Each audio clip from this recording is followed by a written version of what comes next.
Tubanje kubasuhuza kandi tubaha ikaze mu makuru y'imikino agezweho muri aka kanya.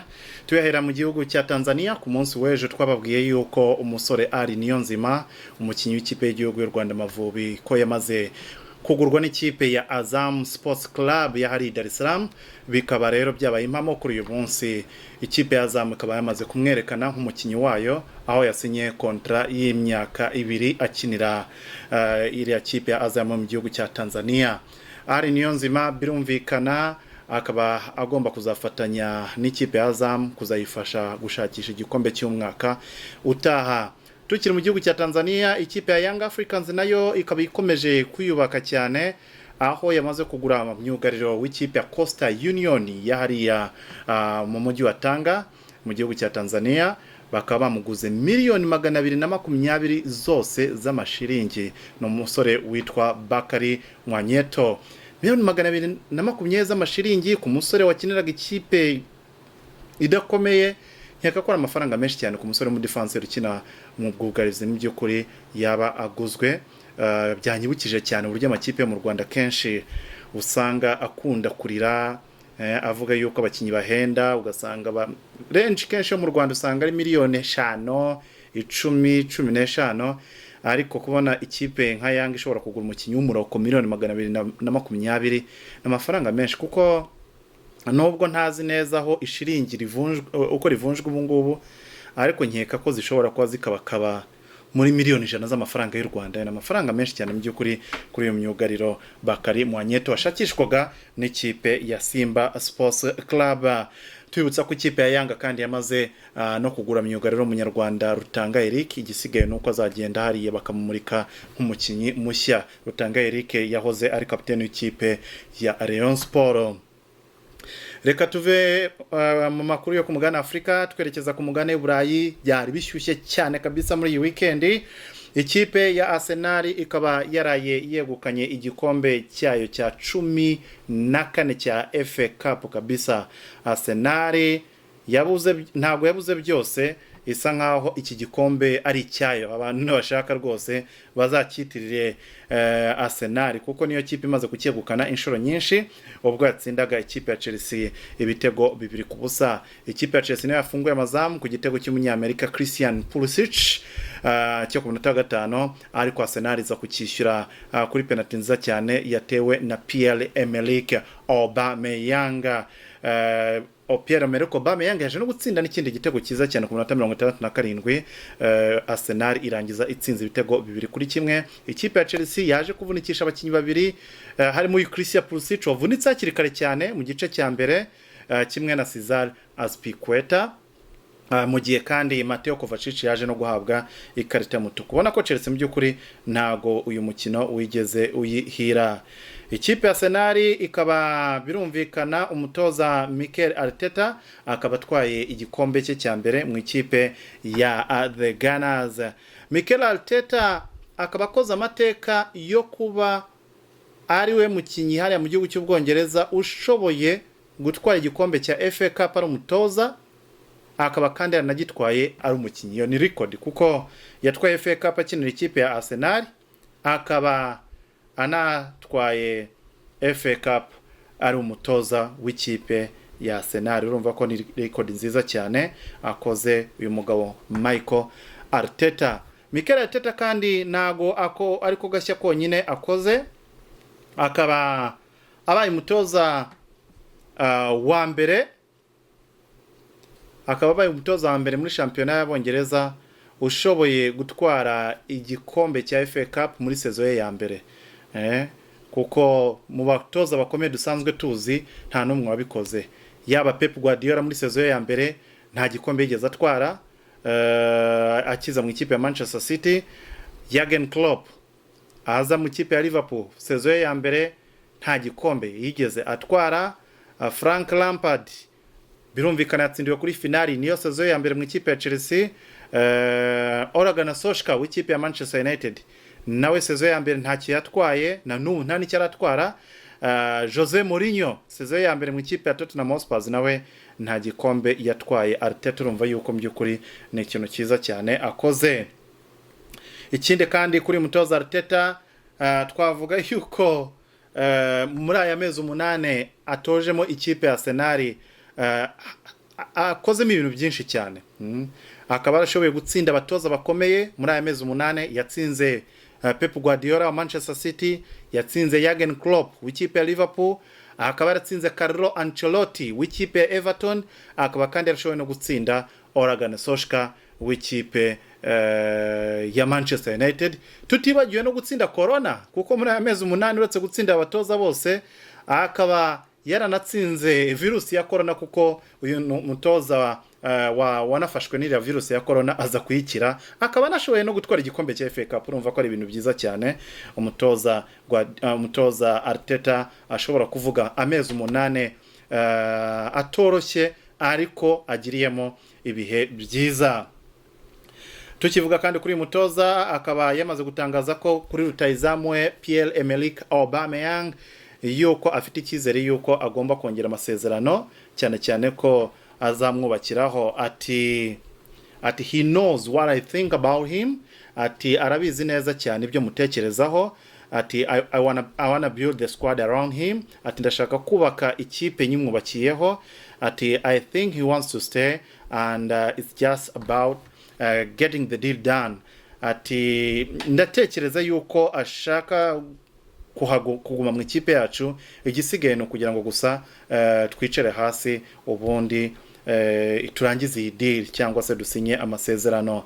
Tukivuga kuri uyu Pierre-Emerick Aubameyang, uyu musore mu by'ukuri wigaragaje cyane muri iyi season mu ikipe ya The Gunners, nawe akaba yanditse amateka muri shampiyona y'Abongereza. Akaba abaye umukinnyi wa mbere ukomoka ku mugabane wa Afurika ushoboye gutwara igikombe ari na kapiteni w'iyo kipe mu gihugu cy'Ubwongereza. Bivuze yuko nta mukinnyi w'umunyafurika wigeze atwara igikombe icyo ari cyo cyose ari kapiteni w'ikipe hari mu gihugu cy'Ubwongereza. Hawo kandi ntago nari nzi ko ntago natekerezaga yuko nta munyafurika mu gihugu yigeze atwara igikombe icyo cyose hari mu gihugu cy'Ubwongereza ari kapiteni w'ikipe. Ariko se ubundi wa mugani nuhe mu kapiteni wabayeho watwaye igikombe akagitorera akomoka mu gihugu cy'Afrika? Ndakeka nanjye nsubije amaso inyuma ntawe nibuka, keretse nawe niba mwibuka. Ariko ayo namateka uyu musore Pierre-Emerick Aubameyang yakoze, cyane cyane ko ubu ni kapiteni w'ikipe ya Arsenal The Gunners. Arsenal ikaba yakoze amateka, iki ni igikombe cya 14 cya FA Cup itwaye, kikaba n'igikombe cya 7 itwaye uhereye mu mwaka w'ibihumbi 2000. Bisobanuye yuko nyuma y'imyaka 20 Arsenal itwaye FA Cup 7. Ubona ko mu by'ukuri iki gikombe ni bimwe mu bikombe bikunda guhira ikipe ya Arsenal. Ikipe ya Arsenal ikaba kandi nyuma yo gutwara iki gikombe ise inakatisha tike yo kuzakina imikino ya Europa League, ikazanajya mu mikino ya Europa League ihera mu matsinda, ntago izahera mu ijonjora ry'ibanze. Ikipe ya Tottenham Hotspur bitewe nuko yaje imbere Arsenal niyo yagomba kuzahera mu matsinda ya Europa League. Ariko kuva Arsenal twa FA Cup bivuze ko Arsenal izakina Europa League umwaka utaha, ariko Tottenham zizabisikana. Tottenham izahera mu ijonjora ry'ibanze, Arsenal yo izahita ijya mu matsinda direct kabisa. Reka tubabwira ati felicitation kwa fana mwese w'ikipe ya Arsenal The Gunners kuri iki gikombe. Iki kikaba ni nacyo gikombe gifunze umwaka w'imikino muri shampiyona y'Abongereza, kuko shampiyona y'Abongereza yararangiye. Ikintu cyo rushanwa ryonyine rya risigaye mbere yuko shampiyona y'Abongereza bisubukurwa bakina Community Shield, shampiyona y'umwaka utaha. Reka dukomereze amakuru yacu, ariko tukiri kuri uyu mukino reka turebere hamwe umutoza Frank Lampard utahiriwe n'iyi finali, kuko yagize n'ibyago cyane. Yagize kuvunikisha umukinyo wari uhetse ikipe ye Christian Pulisic, yatsinze igitego aza no kuvunika. Yagize kumvunikisha umusore Cesar Azpilicueta kiri kare cyane. Yagize kandi no guhabwa ikarita y'umutuku ya Mateo Kovacic. Ni ibyago bikomeye cyane uyu mutoza yagize. Ariko muri rusange twavuga yuko mu mwaka wa mbere wa Frank Lampard ntago ari umwaka mubi cyane bitewe naho ikipe yayisanze, kuko iyi niyo sezo ya mbere. Turebeye hamwe muri sezo ya mbere agifata ikipe ya Chelsea yagize ibyago byo gutakaza umukinyi wabo ngenderwaho Eden Hazard wagiye mu ikipe ya Real Madrid, akaba yaragize ibyago nanone byo kuba ikipe barayibaninze ikaba itari yemerewe kugura umukinnyi uwo ari we wese nubwo ibihano bikuweho uyu mwaka.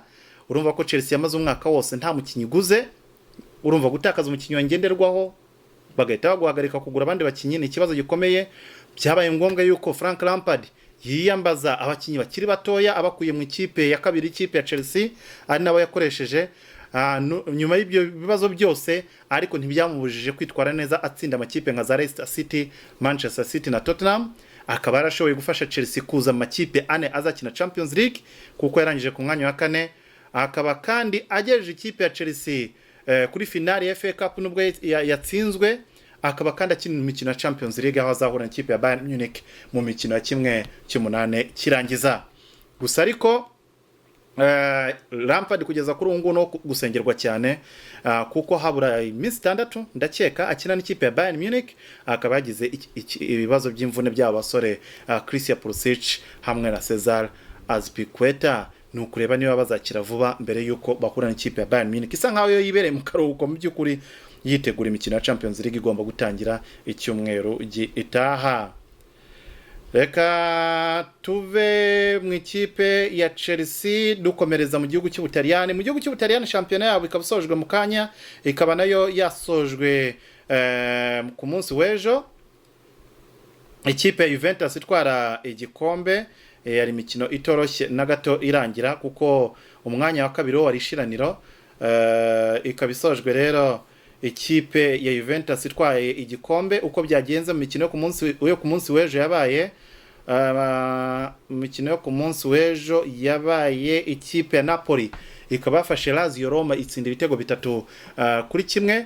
Ibitego bya Kalidou Koulibaly, ibitego bya Fabian uyu musore ukomoka mu gihugu cya Brazil, Matteo Politano kimwe na Lorenzo Insigne. Igitego rukumbi cya Lazio Roma cyatsinzwe na Ciro Immobile. Ciro Immobile iki ni igitego cye cya 36 muri sezo mu mikino 37. Unbelievable kuri uyu musore w'imyaka 30. Ikipe ya Juventus yo ikaba yari ikomeje gutanga ubunani nyuma yo kwegukana igikombe cya shampiyona by'ukuri yakomeje gusa nkaho irimo gutwara imikino mu buryo bworoshye. Ikaba yatsinzwe na AS Roma itsindiwe iwayo ibitego 3 byose kuri kimwe. Ibitego bya Diego Perotti watsinze 2 na Nicola Kalinic. Mu gitego rukumbi cya Juventus cyatsinzwe na rutahizamu Gonzalo Higuain ukomoka mu gihugu cya Argentina. Inter Milan yakoze aferi toroshye kabisa, yari match yishiraniro kuko uwagomba gutsinda hano niwe wagomba kwegukana umwanya wa kabiri hagati ya Inter Milan na Atalanta Belgrame. Inter yagiye gutsindira Atalanta ku kibuga cyayo ibitego 2-0. Ibitego bya Daniel Ambrosio na Ashley Young. Inter inashimangira umwanya wa kabiri. Atalanta nayo Atalanta nayo abantu benshi bari bazi ko ishobora gutsinda iyi match itakaza gutyo inatakaza umwanya wa kabiri, itakaza amahirwe yo kwegukana umwanya wa kabiri. AC Milan ikaba yatsinze Cagliari ibitego 3-0. Ibitego bya Zlatan Ibrahimovic watsinze ibitego 2. Unbelievable kuri Zlatan Ibrahimovic hamwe n'umusore witwa Ranieri Clavan witsinze igitego. Shampiyona y'Abataliyani ikaba irangiye. Ikipe ya Juventus ifite amanota 83 irusha inota rimwe gusa ikipe ya Inter Milan. Kuko Inter Milan irangije ku mwanya wa kabiri n'amanota 82. Nibura Inter Milan ishobora kumwenyura kuvuga yuko shampiyona irangiye urushwa inota rimwe n'ikipe ya Juventus. Ushobora kuvuga ati not bad naga shampiyona yagenze nabi na gato. Atalanta ikaba irangije ku mwanya wa gatatu n'amanota 78.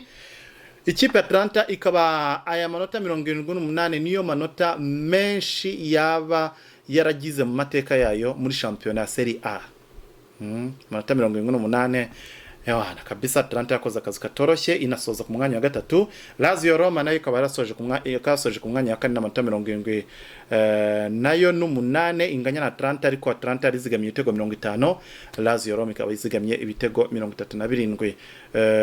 Ariko Lazio Roma nayo ikaba ije mu makipe azakina Champions League. So umwaka utaha ikipe Juventus, Inter Milan, Atalanta na Lazio nizo zizahagarira igihugu cy'Ubutaliyani mu mikino ya Champions League. AS Roma yasoje ku mwanya wa gatano, AC Milan ku mwanya wa gatandatu, Napoli ku mwanya wa karindwi. Izo nazo kipe zagara igihugu cy'Ubutaliyani mu marushanwa ya Europa League umwaka utaha mu gihugu cy'Ubutaliyani. Tukiri mu gihugu cy'Ubutaliyani kandi rutahizamu Ciro Immobile igitego yatsinze ku munsi w'ejo ni igitego cya 36 muri shampiyona y'Abataliyani muri uyu mwaka mu mikino 37. Uyu mugabo akaba yakoze record yo kuba ari we rutahizamu maze gutsinda ibitego byinshi muri sezo imwe mu gihugu cy'Ubutaliyani. Akagahigo kari gafitwe na rutahizamu Gonzalo Higuain w'ikipe ya Juventus. Bivuze ko ubungubu baranganya, bari kuri iyo record. Niwo rutahizamu babiri mu mateka ya Serie A bashoboye gutsinda ibitego 36 muri sezo imwe. Uretse ako gahigo kandi Ciro Immobile akaba yashyizeho kandi gahigo ko kuba ari we rutahizamu watsinze ibitego byinshi hariya ku mugabane Burayi muri zera shampiyona eshano zikomeye. Akaba atsinze ibitego 36. Umugwa mu ntege ni rutahizamu kipe ya Bayern Munich Robert Lewandowski watsinze ibitego 34. Bivuze yuko umupira wa zahabu Golden Boot godiyo ya zahabu y'uyu mwaka nka rutahizamu watsinze ibitego byinshi ku mugabane Burayi irahabwa rutahizamu kipe ya Lazio Roma Ciro Immobile. Iraza kuba iki gihembo ni nabwo bwa mbere agiye kucyegukana. Mu bandi bakinyi bakoze amateka cyangwa se bitwaye neza muri rusange bakoraga record harimo Zlatan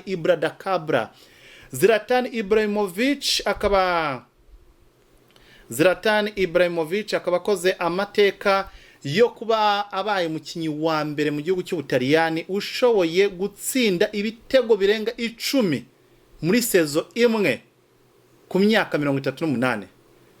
Ibitego bibiri Zlatan yarayatsinze bikaba ari ibitego 11 atsinze muri uyu mwaka w'imikino mu ikipe ya AC Milan. Zlatan akaba bigezeho ku myaka 38 n'iminsi 302 yose. Zlatan akaba akomeje kwandika amateka. Tuvuye kuri Zlatan, undi muntu nanone ukomeje gushyiraho uduhigo ni Gigi Buffon. Gianluigi Buffon uyu muzamu ikipe ya Juventus, akaba igikombe batwaye cya shampiyona cy'uyu mwaka kikaba ari igikombe cye cya 10 cya Serie A shampiyona y'Abataliyani. Uyu mugabo urumva ko ni ibikombe byinshi cyane, ibikombe 10 yibitseho bya Serie A. Ni ibikombe agezeho mu mikino 649 amaze gukina hariya muri shampiyona y'Abataliyani. So nibyo twari tubafitiye muri shampiyona y'Abataliyani, ibindi tuzaza kubigarukaho mu makuru y'amatransferi. Indi shampiyona nanone isa nkaho yashyizwe mu kadomo n'ibindi bikombe byose ni muri Portugal. Mu gihugu cya Portugal ikipe ya FC Porto ikaba yasoje kampanye y'imikino y'uyu mwaka itwaye igikombe cyayo cya kabiri. Isa nkaho ibikombe byose bikinirwa hari ibikubuye. Ikaba yatwaye igikombe cy'igihugu itsinze ikipe ya Benfica ibitego 2-1. Ikipe ya Porto twibutsa ko nayo yatwaye shampiyona y'uyu mwaka, bivuze yuko ibikombe byose byari mu gihugu cya Portugal niyo yabyegukanye. Reka tujye mu matransferi. Inkuru irimo kugenda ivugwa cyane ubu ngubu ni inkuru y'umusore Thiago Alcantara twabibabwiye ku munsi w'ejo yuko ikipe ya Bayern Munich irimo gushaka umuguzi, umuntu wese uri tayari kugira ngo amugure, cyane cyane ko bamuhaye go ahead.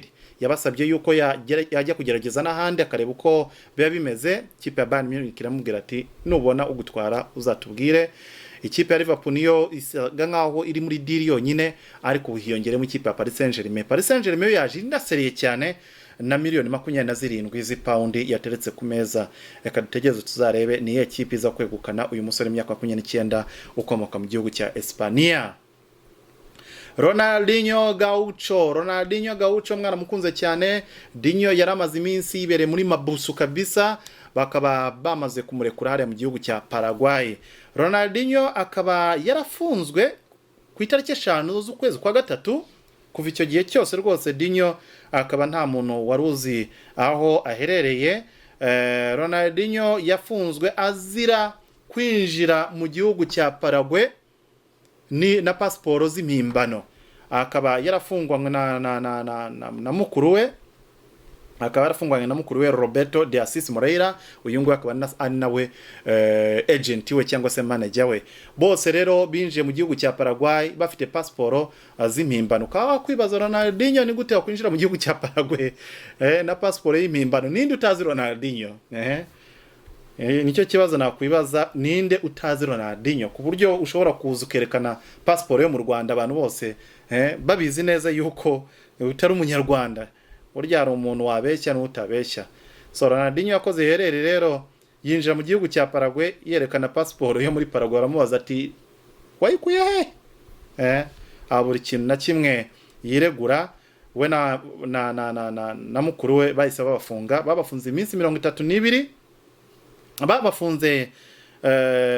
babakatiye amezi 4 ariko babafungaho iminsi 32. Nyuma y'iminsi 32 barabarekura, ariko nubwo babarekuye bahita babafunga babacungishije ijisho, cyo bita house arrest. Nubwo byitwa ko bari bafunzwe ariko ni nkaho biberaga muri hoteli. Bivugwa yuko bari bafungiye muri hoteli y'inyenyeri enye, biberaga muri hoteli gusa, icyo batari bemerewe no kuva muri iyo hoteli. So ubu ngubu rero bakaba bamaze kurekurwa, ubu bafite uburenganzira bwo kuva muri iyo hoteli. Igisigaye no kumenya niba igihano cyabo cyari cyararangiye. Bari barakatiwe amezi 6, ahubwo akaba barekuye nyuma y'amezi 4.